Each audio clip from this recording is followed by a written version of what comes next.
Hi everyone, this is Bella from Unlock Your Design with the Jinky horoscope for Friday. Many of you liked the presentation that I did yesterday with a summary of Archetype 13, where we go through the astrology, the I Ching, the gene key, and the human design for this archetype. So every time we go into a new archetype, I'll give you a bit of that overview of it. And remember, if you want to go deeper, there is an archetype or embodiment course for each one of the 64 doors that you can also find on our website, unlockyourdesign.com. I also wanted to mention with the astrological chart, there are aspects that are active for more than one day. Since I do the daily Jinky horoscope, I'm not going to speak about the same aspect every single day. So for example, if I speak about the Sun and Uranus or Mars and Venus being in square, that's going to be active for more than one day, but I'm probably not going to mention it Monday, Tuesday, Wednesday, because then you would have the same thing over and over again. Instead, it's always building on each other. So if you watch every day, you're going to have the background of what's already active. And I might tell you, this is going to be powerful all the way up until Sunday, or this is active for 3 days. The horoscopes are building on each other, and you get the best overview and understanding if you're following every day. Let's see what's active in the Friday chart. We have the moon in its home sign, Cancer, that has moved on from the mountain archetype to the liberator archetype. And now we find it here in the initiator archetype. The moon here is in opposition to Mercury. The moon is our instinctive awareness, subjective reality, our emotions. And Mercury is the planet of communication. When they are opposing each other, there can be a conflict or a tension between our emotions and our mind, our emotions and our logic. Here it's better to tune into sensitive emotional awareness than cold, rational decision making. Then we have the Sun in gate 13 for the second day, the gate of the listener, the archetype of the confidant, connecting with two powerful masculine archetypes, Mars, our impulse to move forward, to act, penetrating the world, and Uranus, the revolutionary change agent that moves forward in progressive and unique ways. Venus is also in tension to Mars, and with strong energy between the Sun, Mars, and Uranus, Venus is not going to feel completely heard. And similarly here with the moon and Mercury, the moon might not be completely heard if we go into more rational thinking. That's why I said before, to still have a sensibility when it comes to our emotions, our feeling, what's happening inside of us, not only how we're moving forward. Later in the day, the moon is going to oppose Pluto.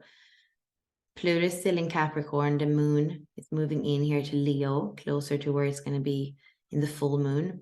This feels a lot like organizing in Capricorn. What needs to die? What needs to be let go of as we're moving forward into more of our leadership with this full moon in gate 7 and the cross of the Sphinx. With just a few things that I mentioned in the astrological chart, you feel a lot pulling and pushing, and a little bit of a conflict of what's going on the inside, and then how we are pushed to act, or what our impulse or where our desires can take us. Looking at the traction in Gene Key 23, what we're asked to is to come back to simplicity. Also looking at the vocation and the culture, coming back to the basics, our innocence, our purity.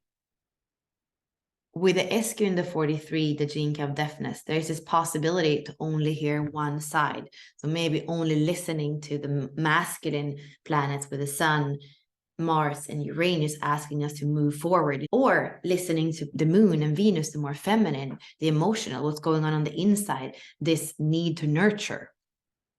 Just be aware of that deafness, and that maybe you're not going to see the same reality as somebody else sees. And this can lead to surprises and possibly tensions in relationships. That's why when we have the second line, the life, work, and evolution, we say, break out of disappointment by fulfilling yourself first. So simplify, see what's important for you, fulfill that first, And then when you are fulfilled, you can go out in the world. And the second line is picky, so it's not going to hang out with everyone. With the fourth line in the radiance and the purpose, your environment is actually friends, the people around you, not so much the place. Depending on who you're with, you're going to feel that you can breathe, or you're going to feel like your breath is constricted. So really tune into your chest, your breath, your heart to know if you're around the right people. And let's say something about this activation sequence that we also call the cross of the Sphinx, that has the confident archetype, the alpha archetype, the spark archetype, and the feminine archetype. What you see in the body graph is the 13, the 7, the 1, and the 2 here in the G center. These gates are here to provide direction. Ra uses the metaphor of the car. So gate 2 is the driver and also the home to the magnetic monopole. The monopole is the magnetic energy that pulls you through life and also attracts things to you. And of course, the driver has the best view that's made up of multiple lines of sight. Then we have the 13, who's looking in the rear view mirror and only knows what has gone by, but can use that to determine how to go forward. Then we have gate 7, that's looking through the windshield, watching for what's in the future, and they don't look at all in the past. And then lastly, we have gate 1, which is in the passenger seat, and not really looking out, but contemplating, inquiring in the here and now as the car is moving forward, because the 1 is in the moment. Here we have the explanation from Love Your Human Design of the right angle cross of the Sphinx. You're here to be intuitive about the past. You're here to provide guidance in reconciling the past by assimilating history to draw out the nugget of advice from what has already occurred. The last thing I want to do is to invite you to a 4-hour masterclass event on Tuesday. We call it Sovereign, the Freedom Flight.